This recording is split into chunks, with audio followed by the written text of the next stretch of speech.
Well, Fiberfix back again.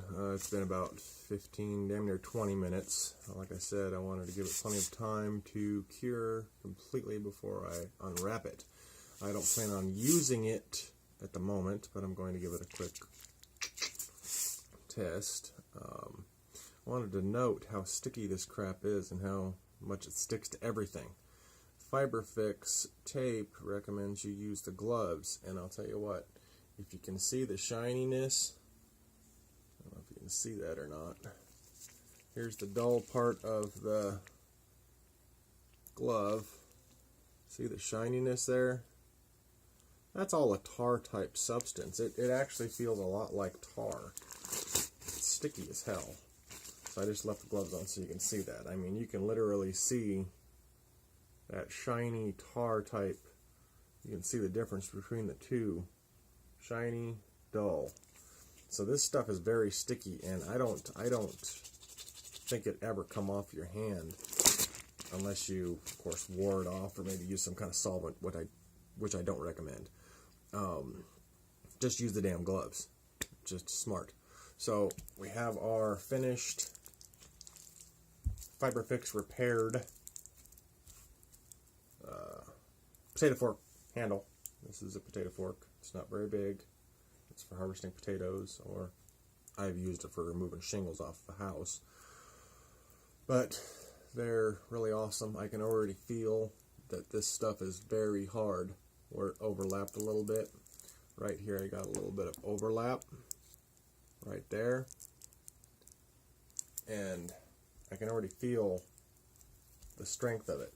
Now I'm gonna go off on off trail a little bit and explain what I plan on doing on YouTube. I plan on making knives, daggers, swords, armor, things like that out of actual real life materials like steel and brass and copper and iron and real materials, leather, stuff like that, real stuff, not foam. And I'm not going to step on anyone's toes when I say this, but I plan on taking my inspiration from video games like Skyrim, World of Warcraft. You know, whatever weapon I choose to make will be inspired by it, won't be identical to. So, if you want something exactly like I don't know, a Daedric dagger, a Daedric sword, or an ebony, you know, ebony daggers and swords, ebony's a wood, so you can't really technically make a sword out of just wood. It won't work. So you have to kind of do what you have to do to get things done, make it out of real materials, use ebony for the handle, things like that. But that is what I am going to be on YouTube, making videos about building swords, and the things that I make will be for sale. It's not just me making a sword and then it looks pretty and cool and I got a YouTube video and I've got a bunch of followers subscribed to my page and it's all great. I will be selling those things. So when my shop is completely set up, I'll be making more videos just like this, but I'm not going to be using my Cat 60 phone to make the video. It's not going to work. Later on down the line, I will be set up with the proper audio video equipment and editing equipment and software, things like that. I'm not tech savvy, so it's going to be a little while. But anyway, going to unwrap, back to the trail. I'm going to unwrap the packing tape, which it doesn't say it in the directions to use packing tape, but I recommend doing it because it comes off easy, but it sticks really well. I'm just going to go off on a limb and say that that's what I would do every time, because the stuff they give you is what they give you because that's what they give you. That comes with the product. That's just what they have available. And it does work. Don't get me wrong. It does work. I could tell that rubbery tape functioned. It did its purpose. It did its job. There's a purpose for that stuff in the package, so don't just discard that and use this tape only, because this tape doesn't stick to water. It doesn't stick to wet stuff, oily stuff. It won't stick to something wet. And this Fiberfix stuff gets submerged in water for 5 seconds, like I said before. And you have to use their product, or, you know, if it doesn't work for you, if you don't use the product properly, then they're probably not going to give you a replacement roll. At least I wouldn't. I don't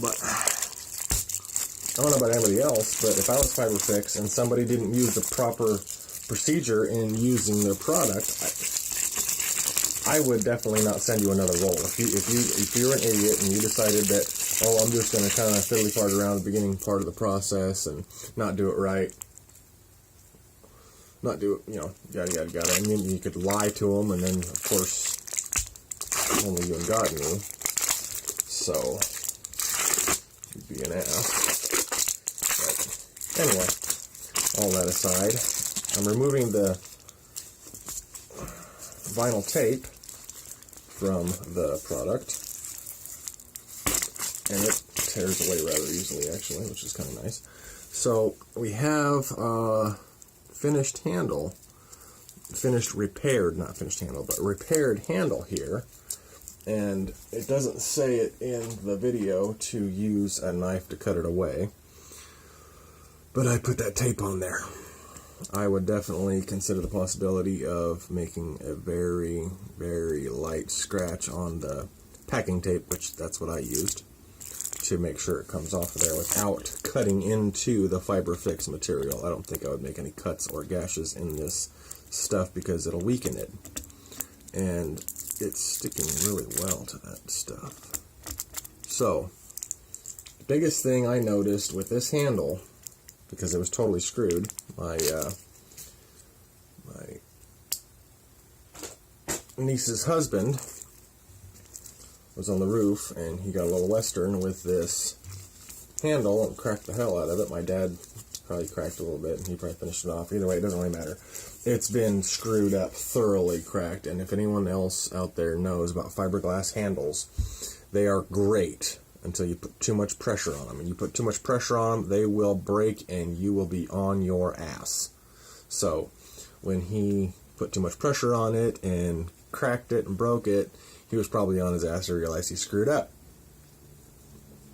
I've used so many fiberglass handles, solid core fiberglass with plastic sheathing over them, and the hollow core fiberglass handles. I've used all types. I've broken every single type of handle there is. So we're going to give this a test. Now, when I made the first video, well, the first part of this video, I gave it a twist. And that's all I'm going to test right now is the twist. If this stuff twists, we'll see how strong this crap really is. This, not crap, but product. This handle did twist a lot. I mean, it twisted almost, I'd say at least 20 to 30 degrees in both directions. So it was really screwed. It had splits all the way from the top middle clear down to where the head of the fork was attached. From the front and the back, it was cracked all the way down. And there was cracks about here all the way down. And there was about 6 to 8 cracks in this handle. So this is the worst possible handle to try to repair. That's why I picked it. This is not my potato fork. This is my dad's potato fork. I just decided that if he's going to put a handle on it, might as well test out a product to see if it actually functions properly and works. And that's why I use this Fiberfix material. Now, in the future, I might do it a little differently. I might actually take and fill the center of it with some type of epoxy resin, stiffen it up even more, whatever. This was just a quick fix. That's what this stuff is for. This is for a quick fix for a tool you need right now. You need it in 10 minutes because you just broke your handle and you need it now. So this is a good quick fix for a tool you need that day to finish a job. That's what this stuff's about. And if it lasts, a couple weeks to a month to a year to 10 years, hey man, every minute you can